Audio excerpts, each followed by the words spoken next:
Karibu mpendwa msikilizaji na mfuatiliaji wa St. Gaspar Media katika kipindi cha tafakari ya Injili ya siku. Leo Jumatano, juma la 11, kipindi cha kawaida, mwaka A wa Kanisa. Masomo ya leo, somo la kwanza linatoka katika kitabu cha pili cha Wafalme, sura ya 2, aya ya kwanza na ile aya ya 6 hadi 14. Na somo la Injili takatifu kama ilivyoandikwa na mwinjili Mathayo, sura ya 6, aya ya kwanza hadi ya 6 na ile ya 16 hadi 18. Karibu tusikilize Injili. Somo la Injili ilivyoandikwa na Mathayo.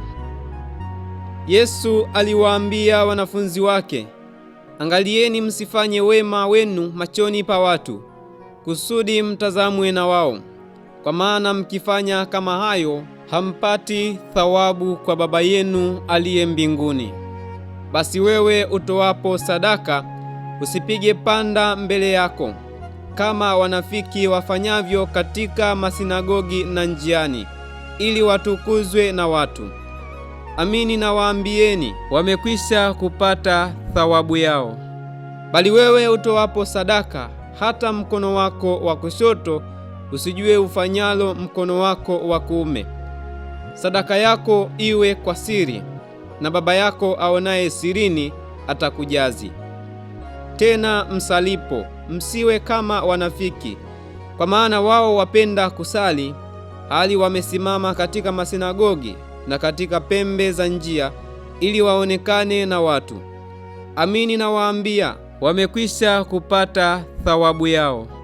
Bali wewe usalipo, ingia katika chumba chako cha ndani, na ukisha kufunga mlango wako, usali mbele za Baba yako aliye sirini, na Baba yako aonaye sirini atakujazi.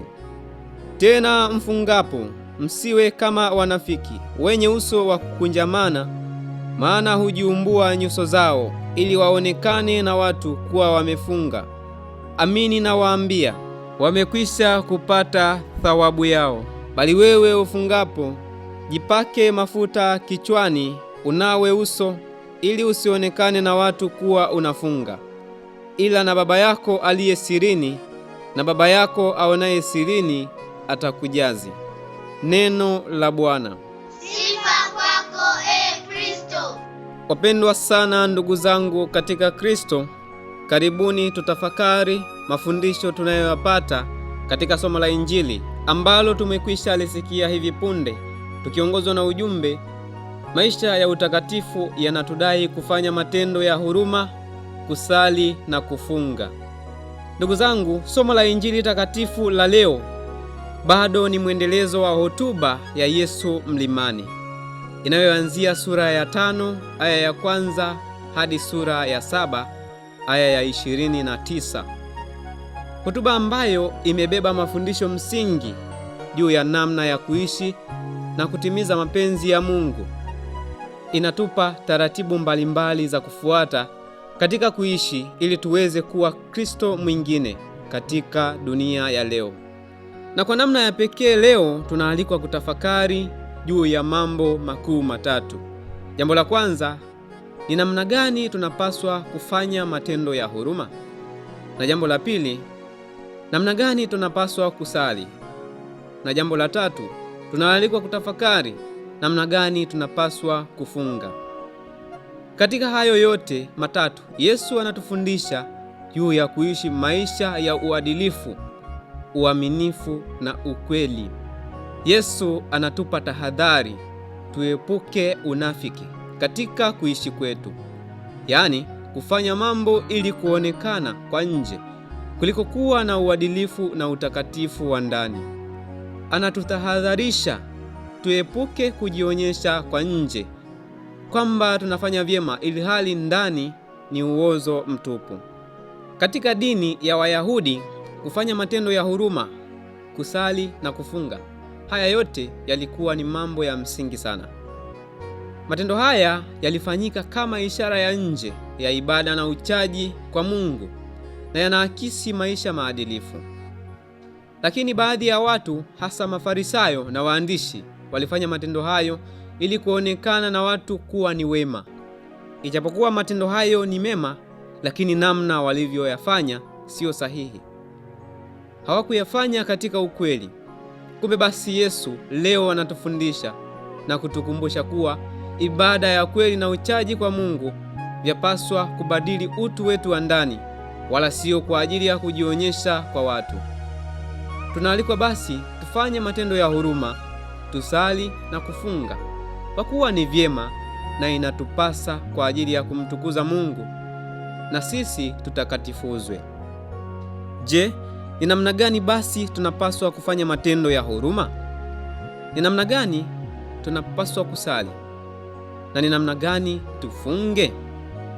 Kwanza kabisa, Yesu anatufundisha namna ya kufanya matendo ya huruma. Anatufundisha kwamba tusifanye mema ili tuonekane na watu. Tunapotoa sadaka au tunaposaidia wahitaji, basi sadaka yangu au msaada ninaotoa yapaswa kuwa jambo langu mimi na moyo wangu. Ndugu wapendwa, kufanya matendo ya huruma kwetu sisi ni moja kati ya mambo makuu tunayoalikwa kufanya katika maisha. Kila mmoja anaalikwa kujitoa sadaka, kufunga kwa ajili ya kuwasaidia wenye shida na wahitaji kuliko sisi, yaani tunaalikwa kuona shida za wengine kama ni shida zetu. Mtakatifu Gaspari del Bufalo anatilia mkazo zaidi juu ya jambo hili anaposema, twendeni tujifunze mahangaiko ya watu, na kwamba kujifunza hakutoshi tu, bali twende mbali zaidi, tushiriki kubeba mizigo yao.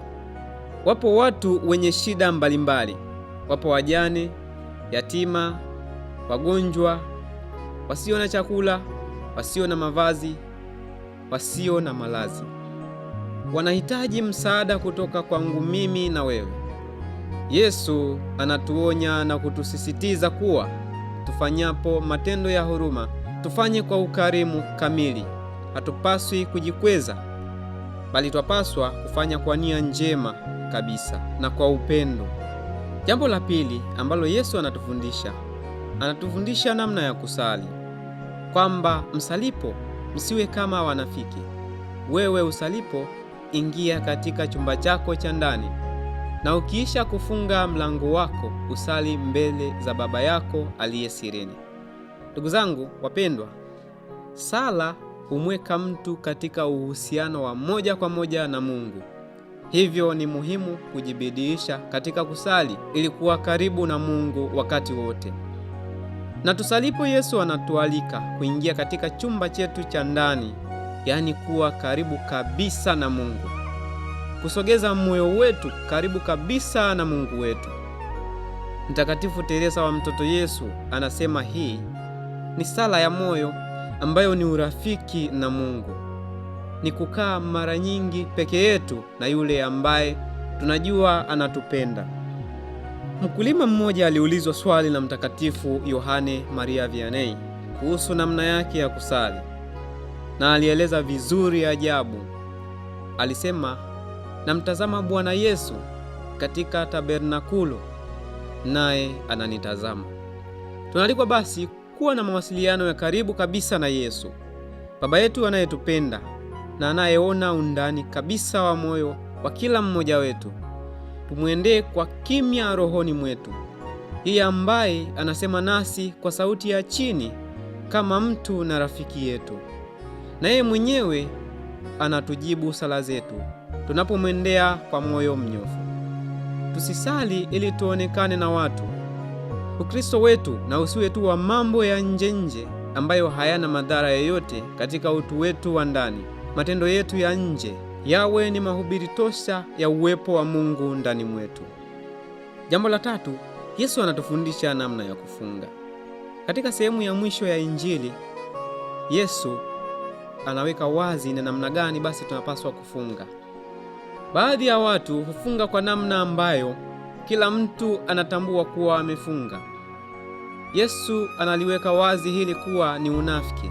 Anatuasa tufungapo mtu yeyote asijue kuwa tumefunga, kwa kuwa mfungo wapaswa kuwa jambo la mtu binafsi na Mungu, na sio lazima kila mtu ajue kwamba mimi nimefunga. Kufunga kwetu hakupaswi kuonekana kama mzigo, bali iwe namna yetu ya kujiweka karibu zaidi na Mungu, na ndiko kuishi kiadilifu. Na kushukuru kwa kutafakari pamoja nami injili ya leo.